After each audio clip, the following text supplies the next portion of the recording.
Long ago, white storks nested on inaccessible cliffs in eastern and southwestern Europe, or in remote forests where giant trees were home to huge colonies.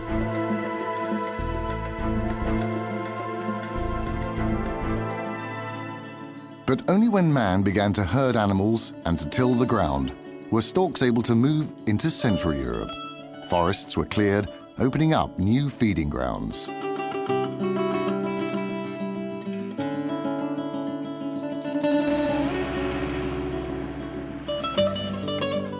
Human homes rising from the plains, a bit like boulders, offered new nesting sites.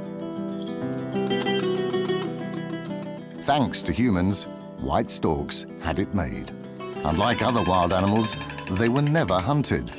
On the contrary, people saw them as bearers of good fortune.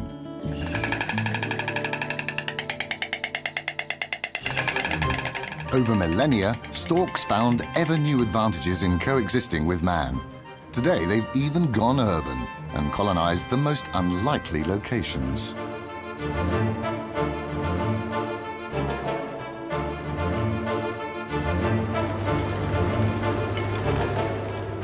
They've followed us further and further, even to the nastier places of our civilization.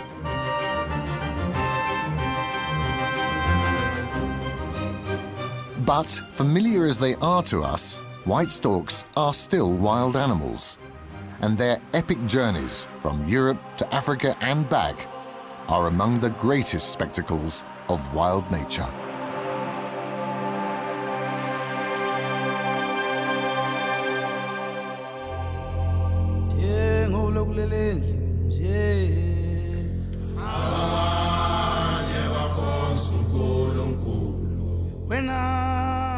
East Africa.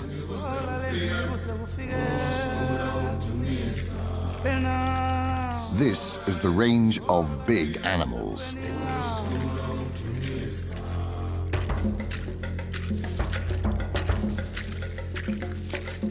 The savanna nurtures a profusion of wildlife. Big predators and countless herbivores. The savanna is also the home of one of the world's biggest birds, the marabou, a giant among the stork family. 500,000 white storks come here to escape the cold while the northern hemisphere is caught in the grip of winter. In huge flocks, they hunt for food.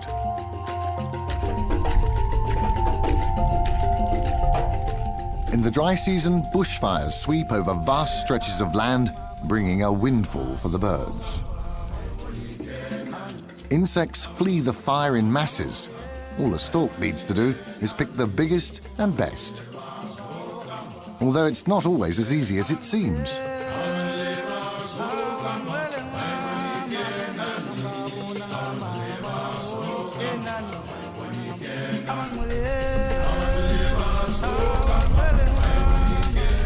Originally, the white stork was a true African. Only at the end of the last ice age did storks begin to migrate to Europe to breed and exploit evolving opportunities.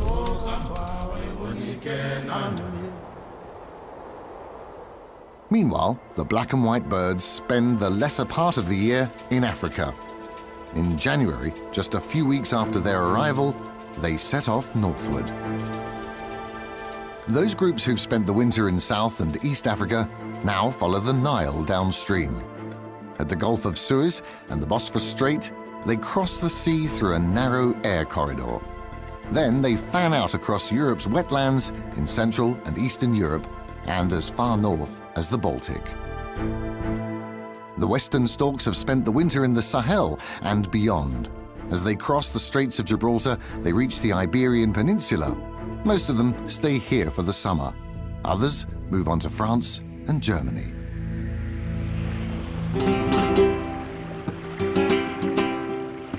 Twice a year, here at the Straits of Gibraltar, the migration of storks between Morocco and Spain is an impressive sight.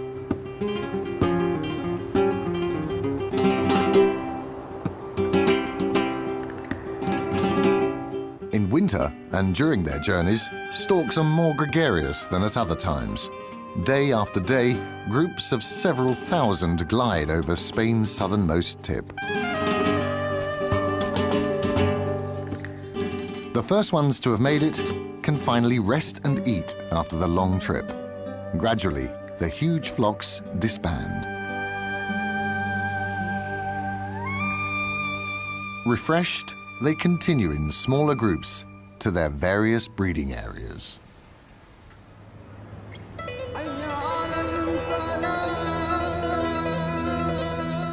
Istanbul. For millennia, this has been the southeastern gateway to Europe.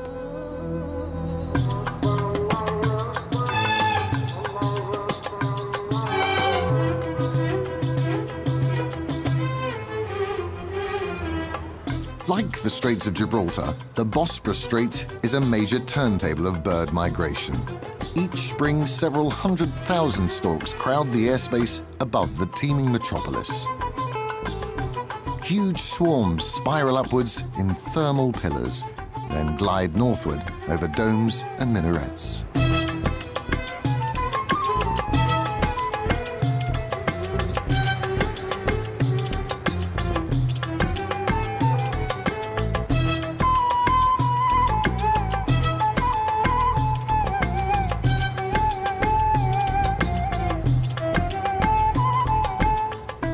Storks are gliders and need warm winds to lift them. Such upwinds only occur over land. Storks avoid long-distance flights over water and cross the strait as quickly as they can.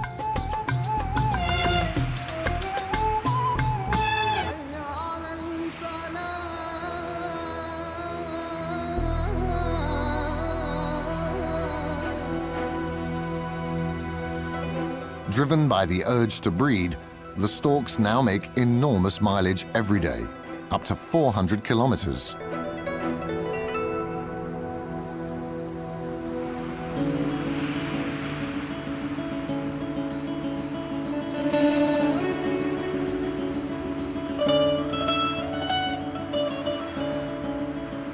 The wetlands along the Sava River in Croatia act like a magnet. In the town of Chigoch, some 50 pairs regularly breed on wooden houses more than 3 centuries old. Its popularity with storks has earned Chigoch the official title of European Stork Village.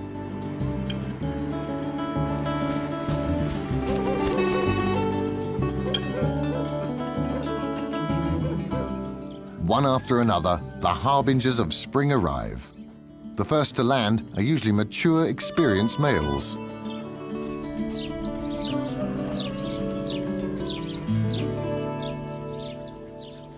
As their summer residence, these storks have chosen one of Europe's sleepier corners.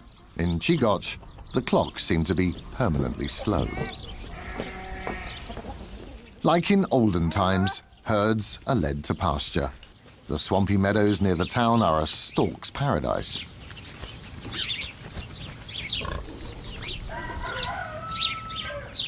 In pools and ponds, the storks find more food than they can eat. And there's no shortage of building material.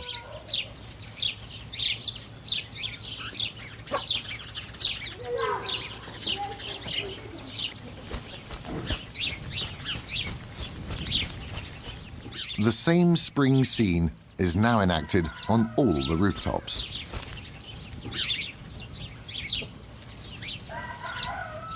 Everywhere, storks are checking, loosening up, and repairing their old nests.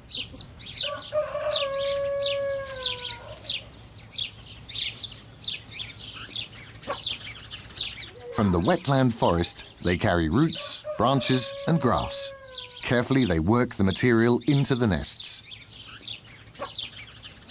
Even a dead fish that isn't immediately eaten goes into construction.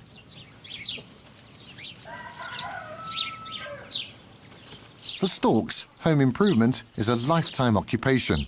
Whenever possible, they return to the same old structure, adding to its height year after year.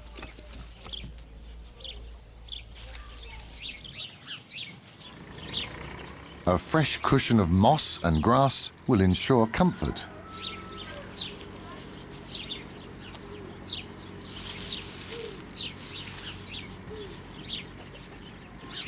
This stuff's just right for the neighbour's home. His female partner, too, is ready to breed. If a pair doesn't keep a watchful eye on their home, their efforts could be wasted in no time at all. Nothing is safe from keen home-building neighbours.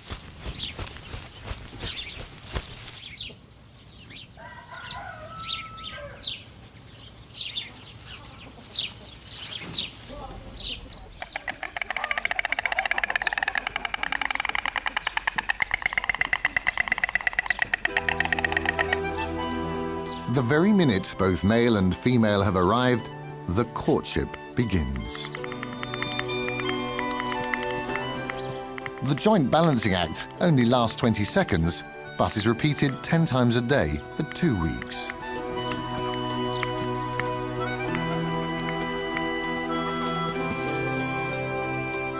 Now winter is really over. It's spring, time for new life to arrive. It's not without reason that many cultures believe storks deliver babies.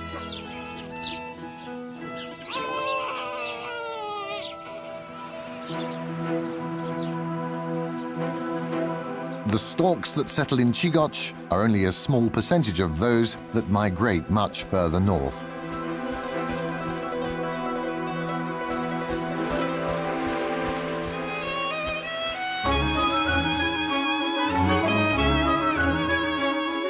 This is a very special refuge for storks, a sprawling wetland area along the River Mach, straddling the Austrian-Slovakian border.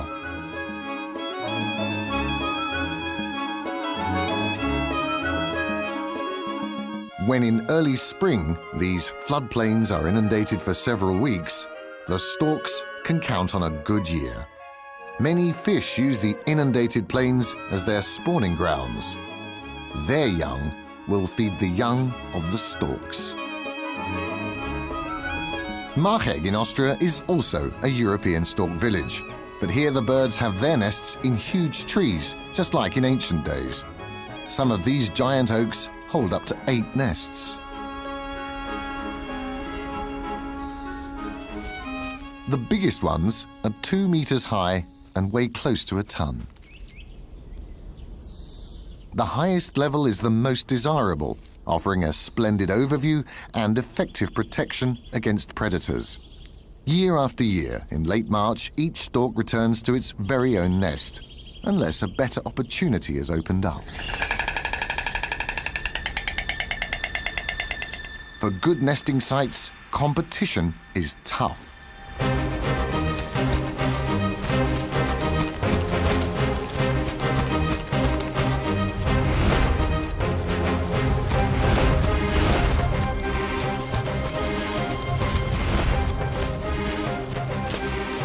The intruder is not impressed by clattering or other threatening gestures.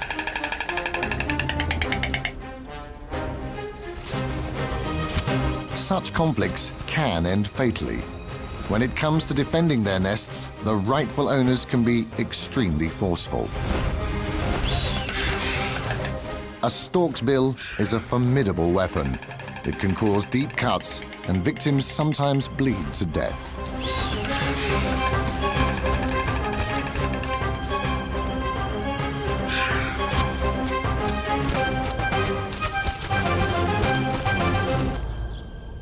Other nests are more peaceful.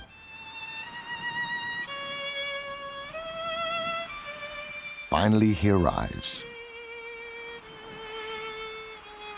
She has been waiting long enough.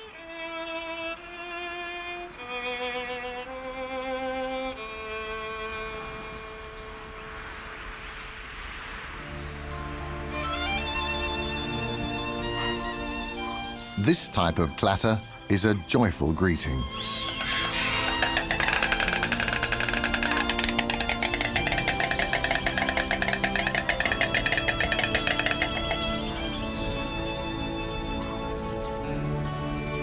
Storks do not waste much time with courtship. They quickly come to the point.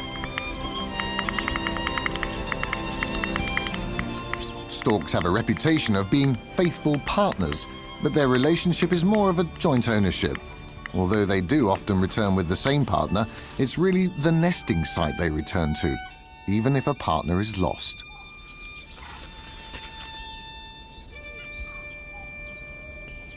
The colony has now filled up with storks.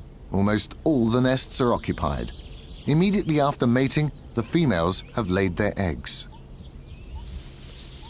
Within a week, there are 3 to 4 eggs.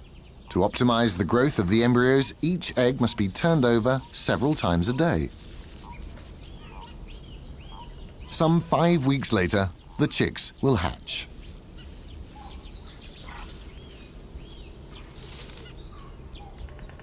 Male and female share the burden of sitting on the clutch. They take turns several times a day so that each can leave to feed.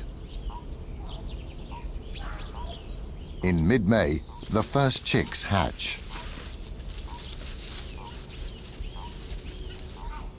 3 tiny feathery balls have already escaped their eggshells. And now, even the youngest shows signs of life. With its egg tooth, a tiny pointed tip at the front of the bill, the chick has chiseled a hole through the shell.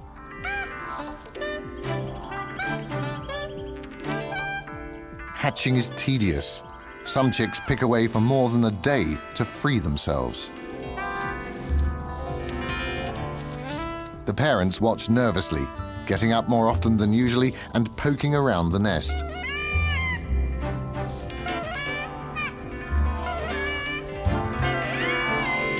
The chick has almost made it. Just one last big push, and it will be united with its siblings.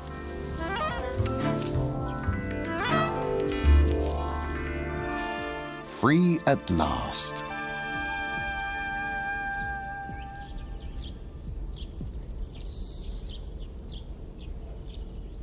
When the chicks hatch, they weigh hardly 80 grams. But they put on new weight every day. What they now need most is warmth and safety under their parents' wings. How many chicks will make it to adulthood depends on this year's food supply. If the river floods a second time in late spring, chances are that the entire clutch will eventually be flying. Black storks too have colonized the wetland forest. They are shy and have always been much rarer than their white cousins.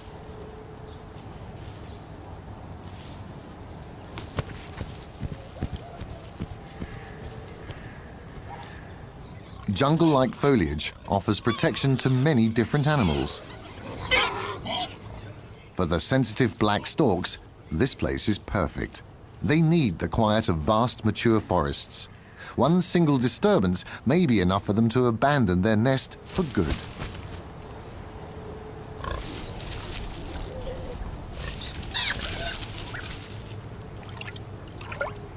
Beavers too have reclaimed the Mach wetlands. Beavers had been declared extinct in Austria more than a century ago. Then, in the mid-80s, some 30 individuals were released in this very area. Meanwhile, they've been joined by migrants from Germany and Eastern Europe. The European beaver's comeback has been truly sensational. But the storks also have dangerous neighbors.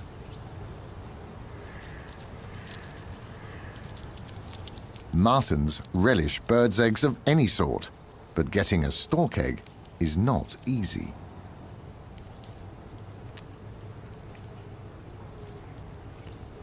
Getting up there is not the problem. Both stone and pine martens are excellent climbers. In the dark, the storks can't see the marten, but they sense danger and are alert.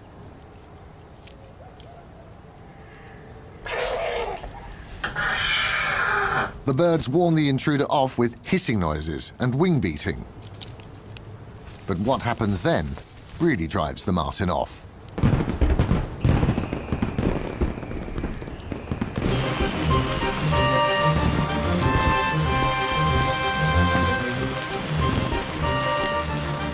A summer solstice celebration.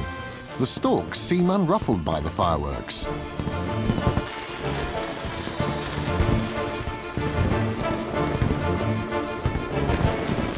Wildlife in these wetland forests is used to human neighbours.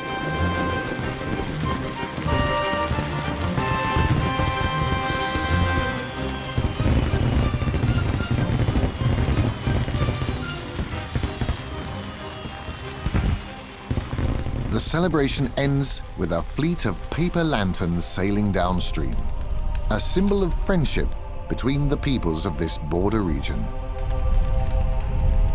Then the usual silence returns to the River March.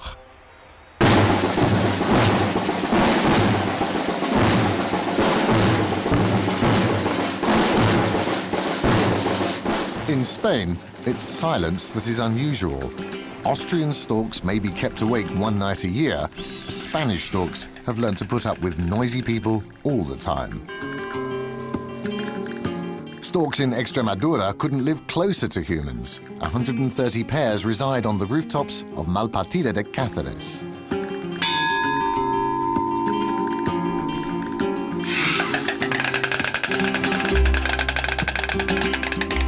Some 40 families nest on the church roof alone.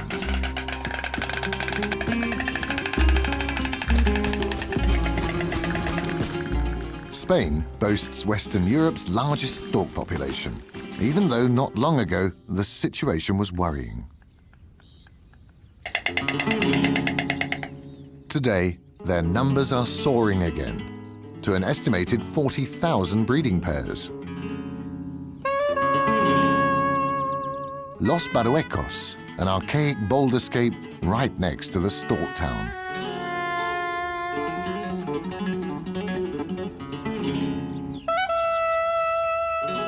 Huge granite rocks offer safe nesting sites.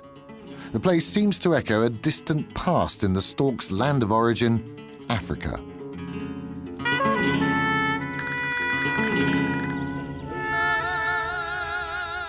The vast grassy fields are a paradise for white storks. Wherever grazing herds are free to roam, the land is ideal for storks. Livestock keeps the grass short, and the local birds know that following the herds is an easy way to find sustenance.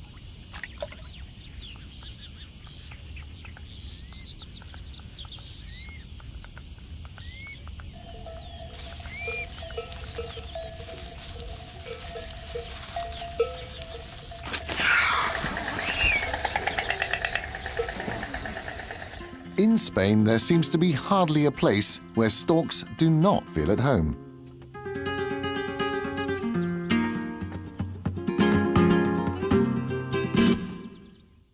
They seem to enjoy the company of hundreds of egrets and to have a fable for historic roosts.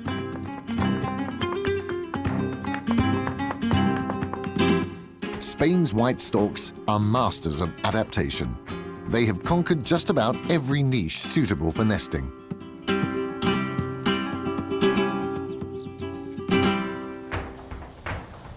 For storks in Spain, there seems to be no wrong side of the railway tracks. For the feathery residents of Cáceres, traffic noise is part of life.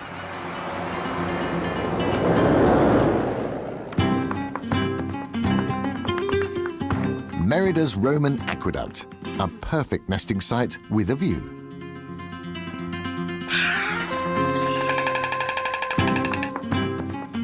The palace grounds of Eguijuelas have attracted an entire colony.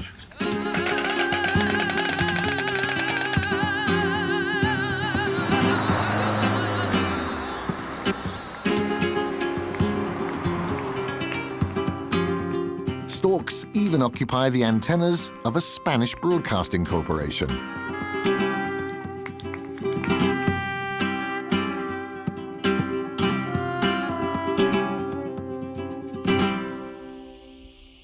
High voltage lines are also inviting, but they are risky. Every year, numerous storks lose their lives. But these dangers are outweighed by the advantages of living with mankind.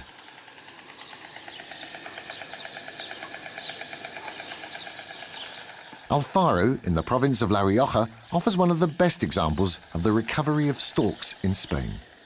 In the 1980s, the population had sunk to a low of just 10 pairs. A decade later, their presence had again risen to 130 pairs. Today, the Cathedral of San Miguel alone boasts 140 nests. With an average of 5 head per family, the cathedral roof is home for 700 individuals.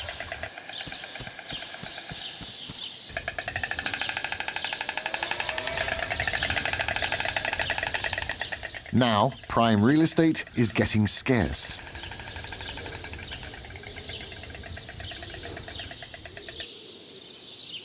Each little ledge or turret is used as a foundation, and each year the number of nests is growing.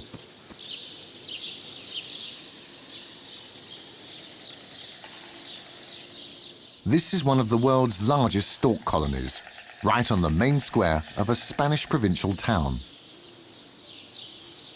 The inhabitants of Alfaro love their summer guests. San Miguel without the clattering? Unthinkable.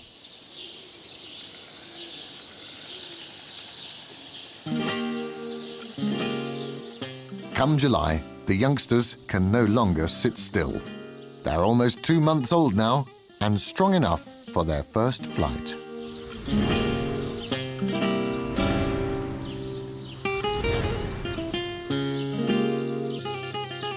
The cathedral roof has become a flying school. Joint wing beating builds fitness.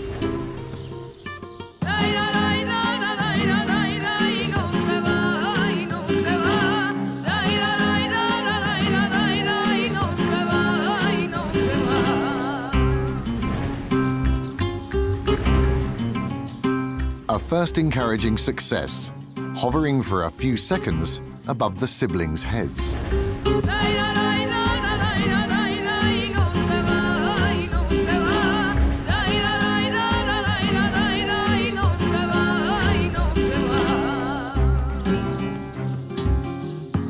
Another try.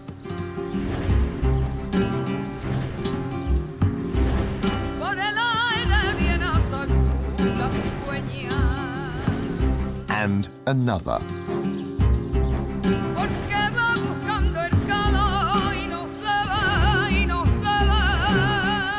Take off for the maiden flight, the biggest moment of growing up.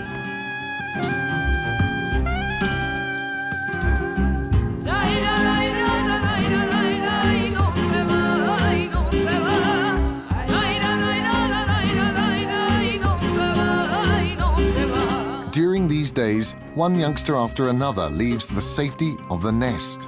In no time at all, they learn the trick. Soon, they rival their parents in elegance.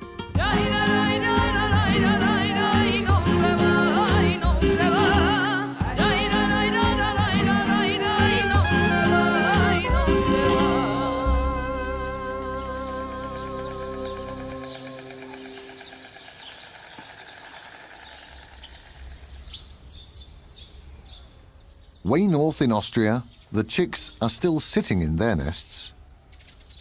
Although they've gained some weight, they are far behind their Spanish cousins. In Central Europe's colder climate, the breeding season begins later, and the young storks also leave their nests at a later time. Until then, the parents need to bring lots more insects, frogs, fish, and mice. Sometimes there's a little help from an unexpected side. Meals on wheels.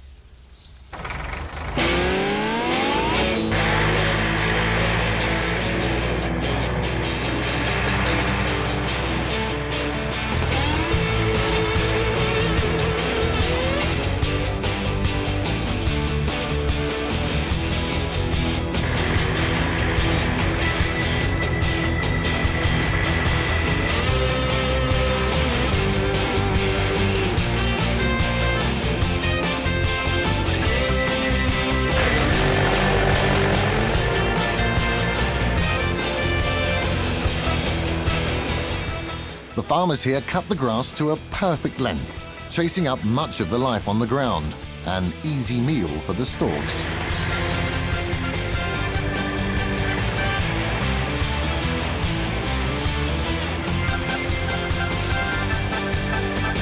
to the markheg colony, this assistance is vital.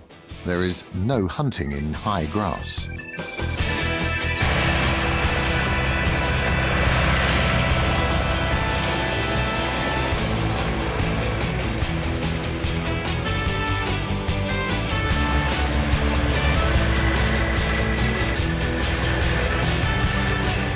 The food supply around the colony is decisive for the stork's breeding success.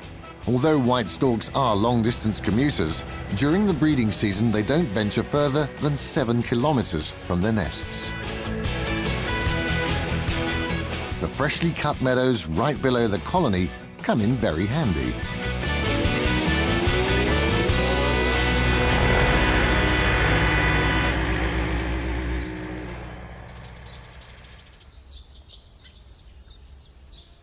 Whatever fits into a bill is carried off.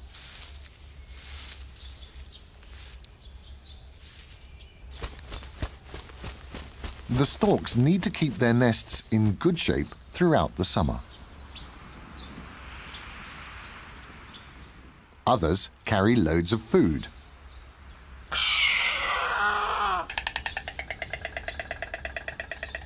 The begging motions of the youngsters cause the parents to regurgitate their load.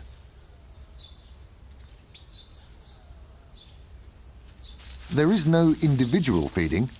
The chicks simply grab what they can. The ones that have hatched first are usually the strongest and can get more food.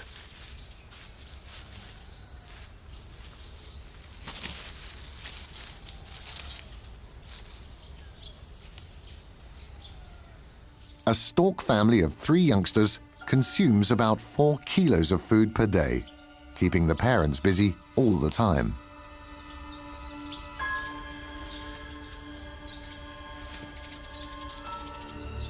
A grass snake would be perfect.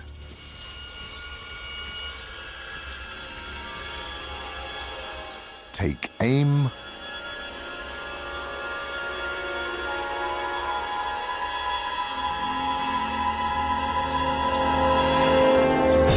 Thrust. Hold it tight.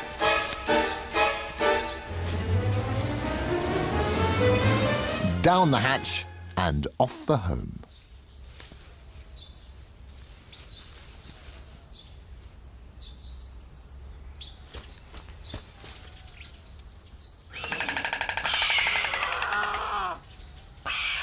A nest full of young storks is like a bottomless pit.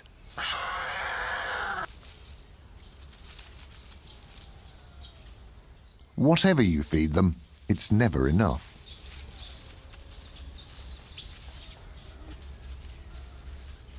A bigger catch will keep them quiet for a little while.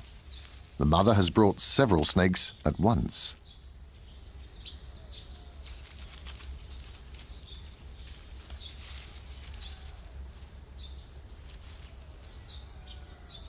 This will keep them busy. It's hard work to eat a snake.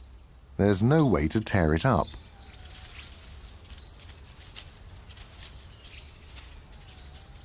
This tug-of-war is serious, and the winner takes it all.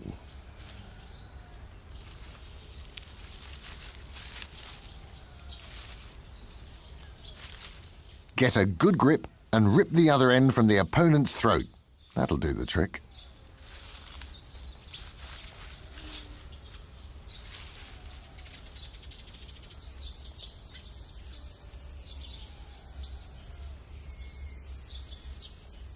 The youngsters in the neighboring nest are full, but they too have a problem: the scorching summer heat.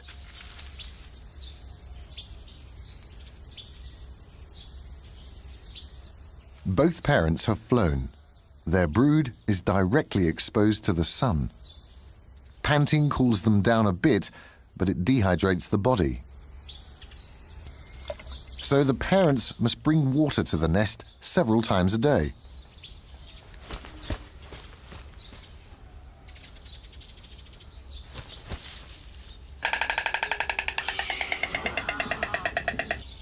The youngsters get so excited that the parents find it hard to land or stand on the nest.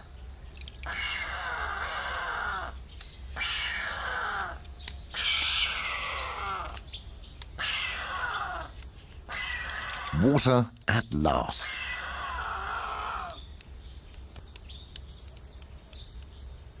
But not enough.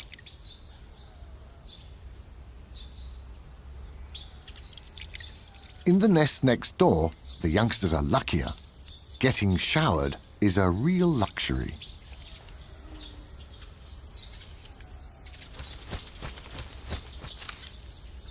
If no water is delivered, at least some shade can be expected. Although white storks suffer when the weather is clammy, extreme heat is even worse for the young.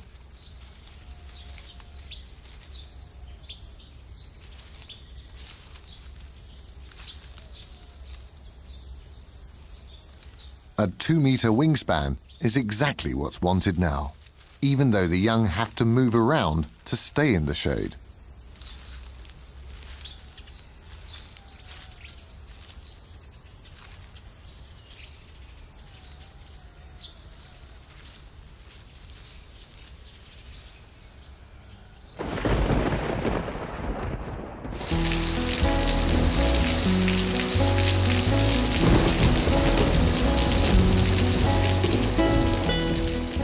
In sunny Spain, summer storms bring relief to the chicks.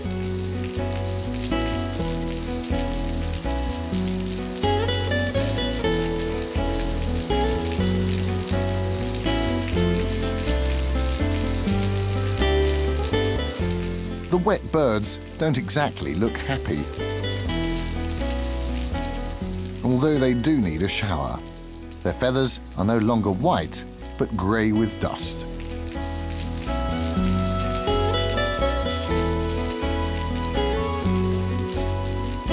For a white stork, this colour is unusual, but there is a reason behind it.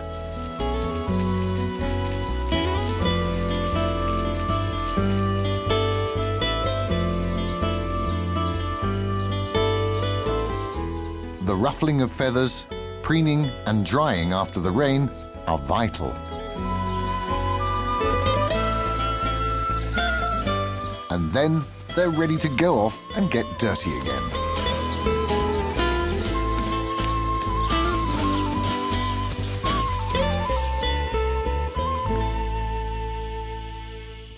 Over the years, the storks have identified the best food sources in the area. In Spain, wherever there are vultures, storks are not far away.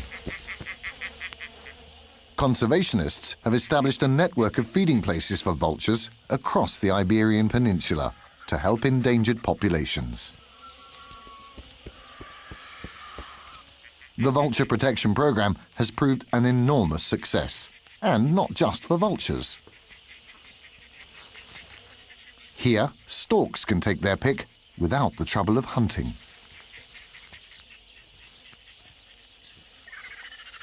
This food source is regular and reliable.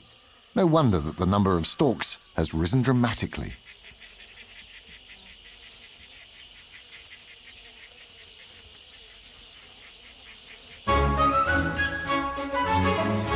In comparison, being a stork in Austria is hard work.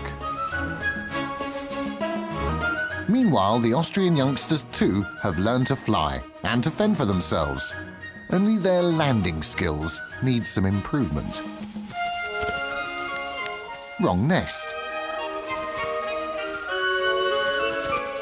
Belly landing.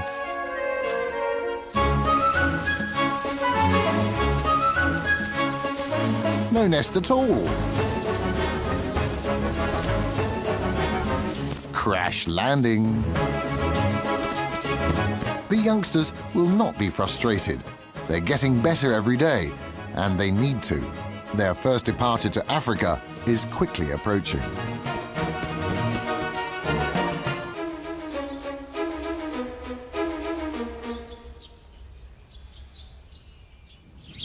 In Croatia's Chigoch, the chicks have also grown into big teenagers.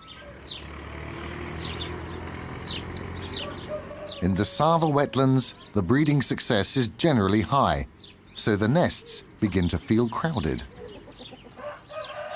Only when food is abundant are stork parents able to raise so many chicks. The Sava floodplains offer a wealth of opportunities.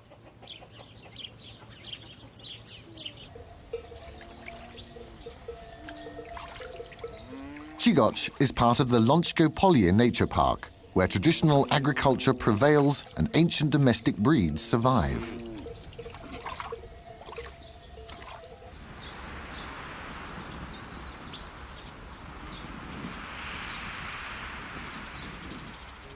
Chigoch village borders on sprawling pastures. The cattle that graze here groom the land in a natural way. For the storks, these herds prepare the ground in the same manner as do the vast wildebeest and zebra herds in the Serengeti. As they graze, they drive before them millions of insects for the storks to catch. Turopolje pigs make a contribution by wallowing and creating deep puddles that soon fill with tadpoles, another feast for the storks.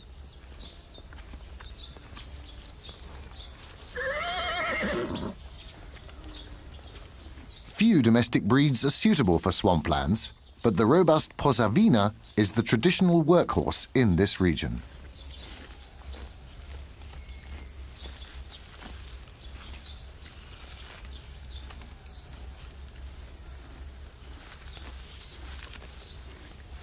For centuries, these horses have worked with man. Once they pulled Europe's tramways, but now even their place in agriculture has been lost to mechanization.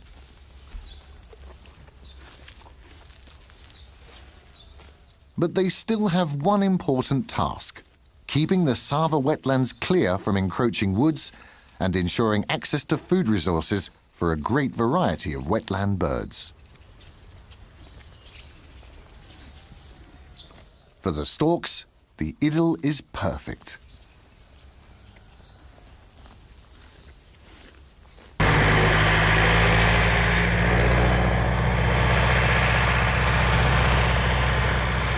In Spain's Extremadura, idyll has a different meaning.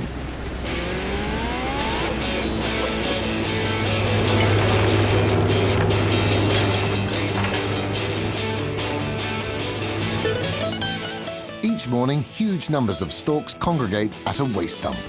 Urban dumps seem to be a greater attraction than all the wetlands combined.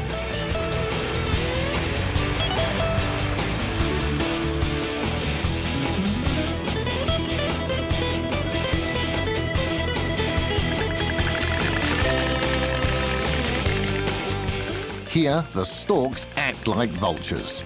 Thousands of them fly in every day to pick edibles from the human refuse.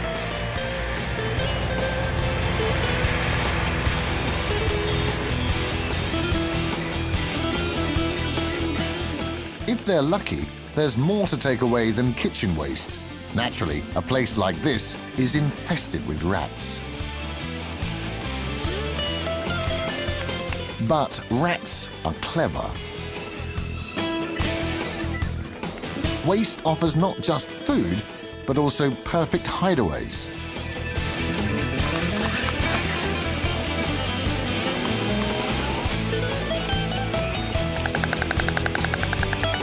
Waste recycling is the true cause behind the sensational comeback of a once threatened species. Meanwhile, Spain's waste dumps have become so popular with storks that many birds have even stopped migrating to Africa.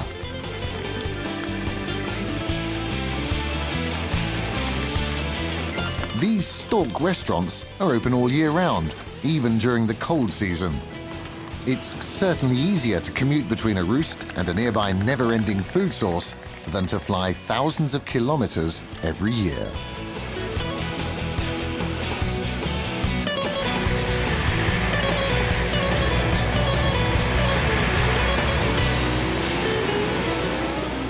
Whoever wants to fly south anyway must get ready now. Autumn is near. Gibraltar in late August. At their narrowest, the Straits of Gibraltar are only 14 kilometers wide.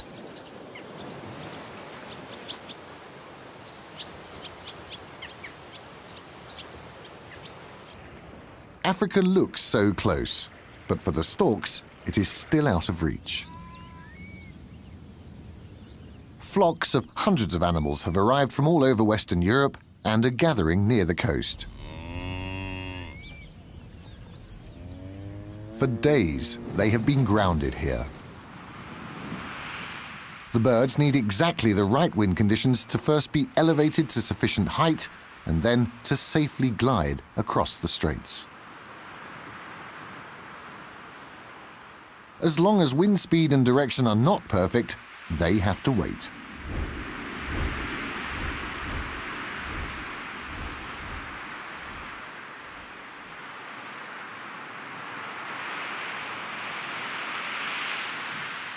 At last, the weather is right.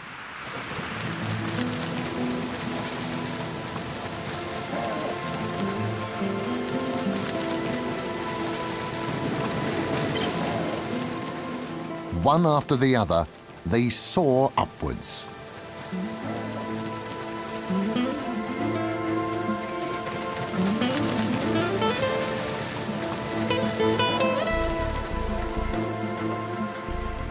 Now, there is no holding back. One last curve above the rice fields of Andalusia.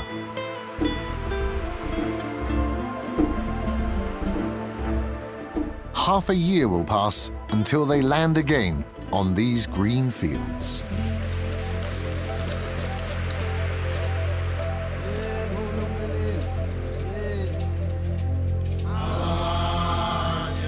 It is as if Africa were calling to the birds. The coastal range is a last threshold to cross. Then the sea spreads out underneath.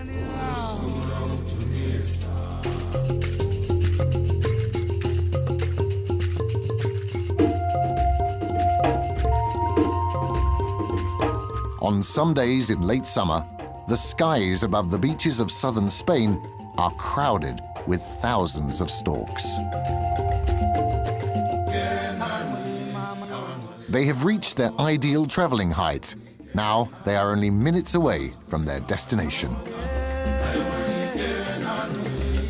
The greater part of these flocks are first-time migrants. White storks are not taught their migration route by their parents. An inner compass directs them to their winter quarters. Most of these young storks will spend several years in Africa and only return to Europe when they're sexually mature. But the adults will be back in a few months. And again, they will usher in the spring, and with good luck, more babies.